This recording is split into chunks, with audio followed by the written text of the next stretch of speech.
Hello cookers! Welcome back to Cooking Belly.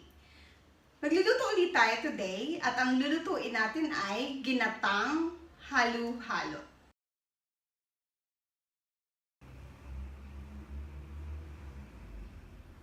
Para simulan, ito ang ating mga ingredients.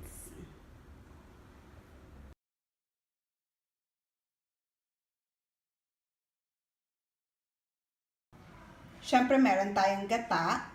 So, itong gata natin ay purong gata. 2 nyog na pinapiga at kinuha natin yung purong gata. At para wag masayang yung pangalawang gata, hiningi din natin na magkaroon ng pangalawang gata. So, ito yung pangalawang gata. Pangalawang piga, actually.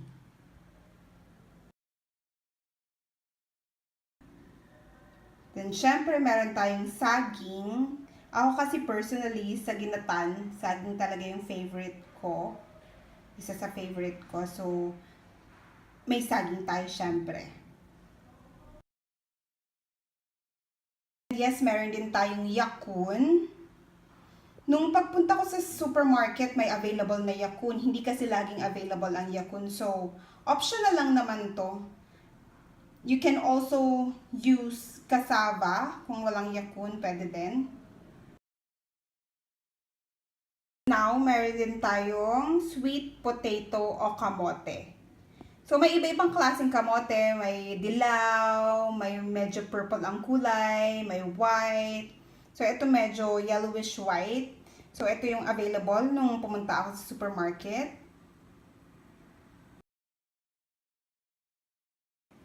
And then, yes, meron tayong sago or pearl or tapioca. So, ito yung local sago na nabibili natin sa supermarket din. So, ang ginawa ko, binoil ko lang siya.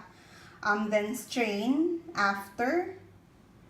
Yes, niluto ko siya. Pero sa ibang supermarket may nabibiling yung luto na. Pero ako, niluto ko siya from scratch.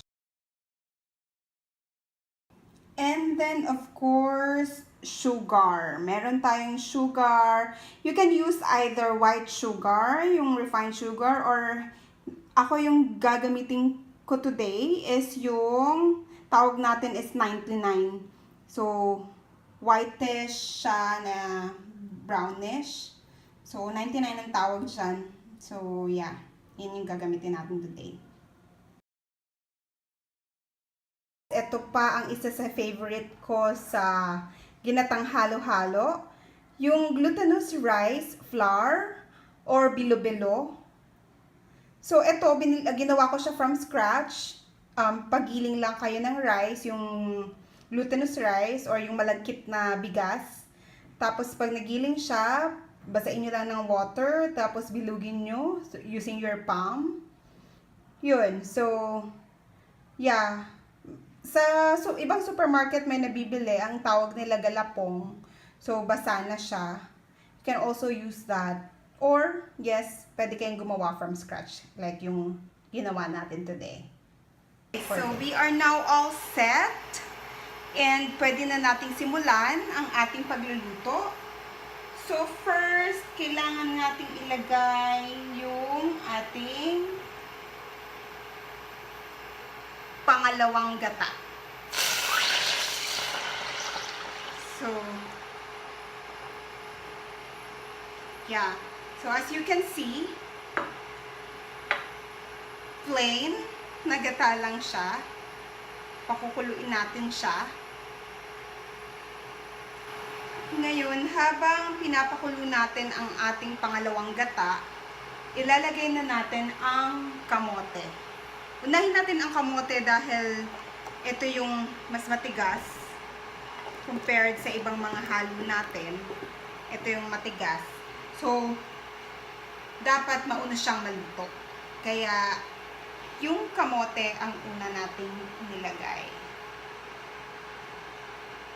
So, hintayin lang natin na kumulo ang konti para medyo maluto na yung ating kamote. So, after ng kamote, we also want our glutinous rice cook.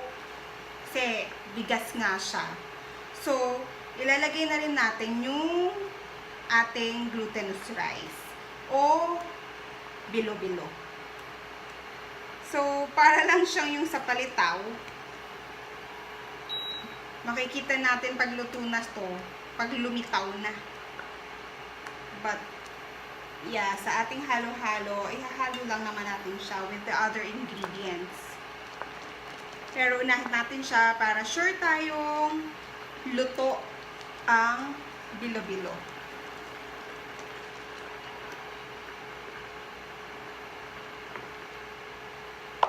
So yun, as much as possible, mas okay kung hindi siya magdikit-dikit. So, stir lang natin ng konti habang pinapakuluan. Ayan, so tayin lang nating maluto ng konti yung kamote para mas luto na siya before natin ihalo yung mas mabilis na malutong ingredients. Pero don't overcook kasi madudurog din yung kamote pag na-overcook siya. And now, pwede na nating ilagay yung gata, yung pure na gata, para maluto din yung gata natin.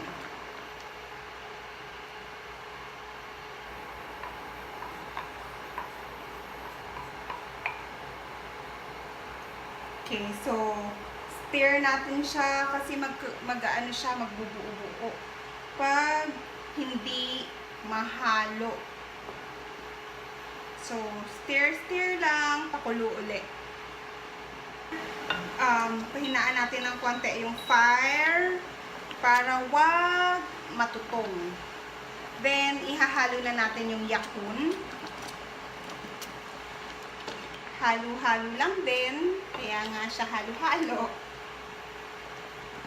Para maluto na din yung yakun natin. So, stir habang kumukulo ang gata. And then, ihalo na rin natin yung saging na saba. So, banana. Halo lang din natin. Malungkot lang yung kulay niya, if you can see. Kasi, hindi tayo naghalo ng mga fruits or crops na iba-ibang kulay. You can also use yung ube or purple yam para maging medyo purple or purple yung sabaw. Nagko-color din yon if you want. Pero wala kasi ako nakitang ube. And ang isa pa sa bonggang ingredient ng ginataan na halo-halo is langka. Kasi yung langka, nagbibigay talaga siya ng aroma. Optional din siya if you don't like the aroma or yung amoy ng langka. Ang iba kasi ayaw. Pero in our case now, wala lang tayong nakita. Walang available sa supermarket. So, hindi tayo nakapaghalo ng langka. Pero mas okay sana siya. Ihalo na natin yung sago. Normally, yung mga bata, favorite ang sago. Ito ang favorite nila sa ginatang halo-halo. Hinahanap yan ng mga bata. Ang iba, they're using yung different color. Like red, para nga medyo makulay yung ginatan. Yung case natin, white. Favorite color. So, white lang yung ginatan natin. Okay din naman. Syempre, sa taste nagkakatalo. So, ang color is additional, pero optional siya. Kaya, you can use different colors of crops. Purple yam. Then, yes, yung, ano pa ba? Yung sago. So, yan. Let's wait lang na maluto yung mga ingredients. But, don't overcook. Kasi nga, pag na-overcook siya, durog ang mga ingredients. Pangit. Pangit din pag durog. So, makikita naman natin pag luto na. Ayan o. Yung banana natin, 'di ba? Hindi pa siya yung parang clear. So, hindi pa siya luto. stir lang kasi nga ang gata nagtututong yan. Kaya slow fire, then keep stirring para wag magtutong. And then you can add sugar or yung asukal.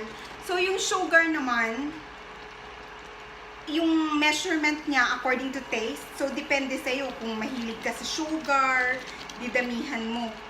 Kung ayaw mo ng masyadong matamis, like me, actually ako ayoko ng masyadong matamis. So, wag nating masyadong damihan yung sugars. So, try ko muna yung half. Tapos, tikman natin later kung kamusta yung sugar. Kung matamis na ba, pwede nyong i-adjust. Kung tingin nyo hindi pa masyadong matamis, then adjust mo ulit. So, yan. Again, stir lang. Halo-halo. Halo-haluin lang ang ginatang. Okay, sige, tikman natin.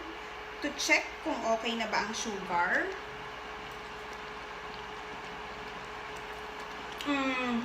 Okay, pwede ko pang dagdagan ng konti.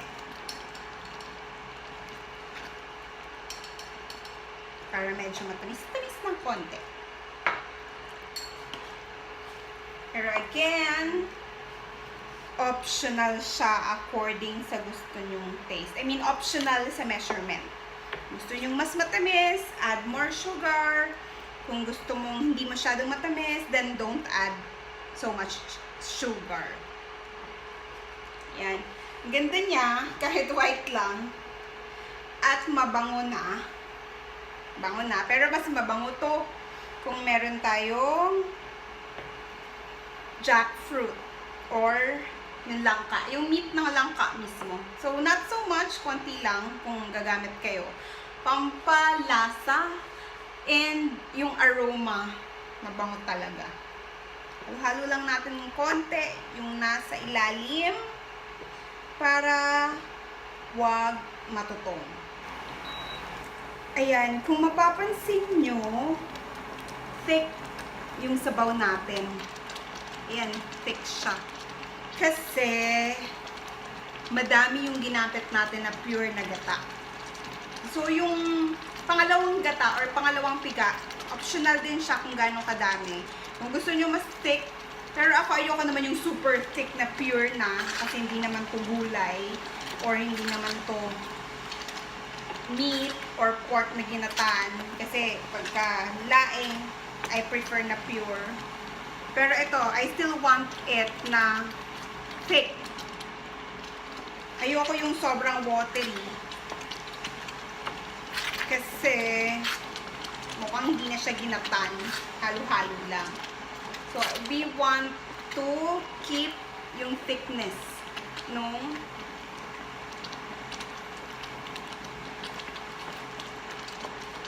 gata. So, wait pa natin siya ng konti kasi hindi pa masyadong luto. So, yan, tingnan nyo yung banana. Hindi pa siya clear. Diba nagki-clear yung banana pag medyo luto na? So, wait pa din natin siya. Slow fire lang. Slow fire or, yeah, basta wag masyadong malakas. Kung ang gamit niya is yung regular na stove top, basta wag lang masyadong malakas, mahina lang. And now, since gusto nating maluto ng pantay-pantay yung mga ingredients, takpan lang natin siya. But just make sure na slow fire lang, and then check natin maya-maya to make sure na hindi natututong yung gata. So, i-check na natin siya. Steaming.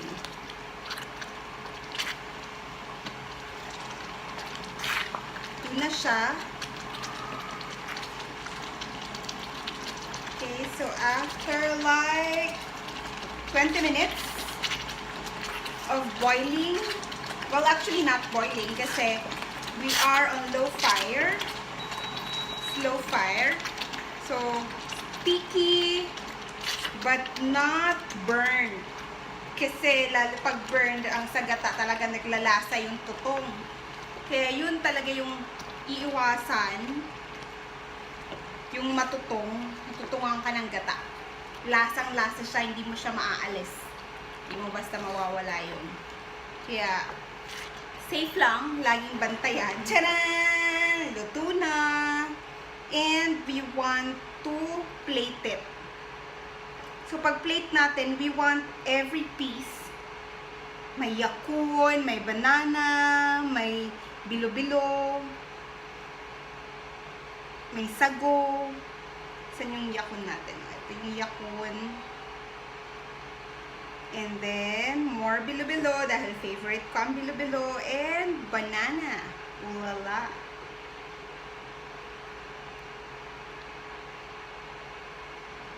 And you will see later kung gaano to kaganda. Well, white lang siya. So, can't expect so much na talagang colorful siya. But, again, of course, the taste will be super yum. Ang iba, kahit yung glutinous rice, ginagawa na ng purple pag walang ube. They put like, tawag doon, yung food coloring. Pero I don't prefer that. Kasi, ang luto natin is pambahay. So, ang priority is always the taste. So, ayan, cookers. Nakatapos na ulit tayo ng isa pang ingredient. Ang ating ginatang halo-halo. So, eto, ready na siya. The good thing about this is madaling lutuin. Optional naman yung mga ingredients kung anong available. So, hindi mo kailangang i-push kung walang ube, kung walang langka. So, kung anong available sa market and always kung ano yung favorite nyo. Kasi halo-halo naman. So, in my case nga, favorite ko sa halo-halong ginatang halo-halo is saba, yung saging, plus bilo-bilo, and yung sago. And kung may mga batang kakain, so for sure, they want sago, they want bilo-bilo, and yeah, sobrang sarap. Comfort food, lalo pag maulan, super yummy. Favorite ng mga bata, hindi lang ng mga bata, ng mga moms, titas, lola, favorite ng buong pamilya. So, hindi mahirap gawin, mabilis lang. Ang medyo matagal lang is pagbalat. Pero, it's few minutes away kung meron kang yung pambalat, ang tawag doon. Madali lang siya. So, hindi mo kailangang umorder dahil mahal sa restaurant. Gawa na lang kayo, madaming makakakain, masarap, and yung lasa, yung tamis according sa gusto nyo. Kaya, cookers, thank you for watching. Please like my video. My YouTube channel is Cooking Belly. Alright, so please like and subscribe. Thank you. See you again sa next episodes natin, hopefully. Yeah, let me know kung ano yung requests. Let me know. Okay? Thank you.